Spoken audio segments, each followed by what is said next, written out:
Tattoo না উঠিয়ে অজু করলে অজু হবে কিনা, খুবই গুরুত্বপূর্ণ একটা প্রশ্ন। আমাদের অনেক ভাইয়েরা, অনেক বোনরা আজকাল শরীরে ট্যাটু, উল্কি অঙ্কন করে। এই ট্যাটুগুলো লাগানোর পর অনেক সময় এগুলাকে আর রিমুভ করা বা দূর করার কোনো সুযোগ থাকে না।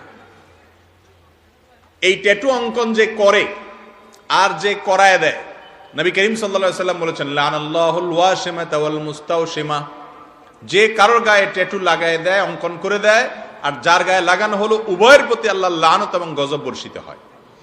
শয়তানের কিছু সূক্ষ্ম কাজ আছে, এগুলোর ভিতরে একটা হলো এই ট্যাটু। মানুষের শরীরে এগুলো যখন সেট হয়ে যায়, সে আল্লাহর রহমত থেকে অনেক দূরে সরে। বিশেষ করে অনেক প্রাণীর ছবি থাকে, অনেক সময় কারোর নাম লেখা থাকে, আজেবাজে জিনিস অঙ্কন করা থাকে। আপনার পশ্চিমা দেশের মানুষগুলোর গায়ে, বিভিন্ন ফুটবলারদের গায়ে আপনারা দেখেন এখানে ট্যাটু, হাঁটুতে ট্যাটু, গালে ট্যাটু, বুকে ট্যাটু, পুরো শরীরে অঙ্কন করে কি করে। আপনাদের কাছে কেমন লাগে জানি না, আমার দিকে তাকাইলে তো আমার কাছে বান্দর বান্দর মনে হয়। রুচি বলতে কিছু আছে। আল্লাহ তাআলা বলেছেন, লাকাদ খালাকনাল ইনসানা ফি আহসানি তাকওয়িম, মানুষকে আল্লাহ সবচেয়ে সুন্দর অবয়ব দিয়ে সৃষ্টি করেছেন। কিসের এর মধ্যে আঁকাআঁকি করে ট্যাটু দিয়ে আস্ত শরীরটাকে অসুন্দর করে।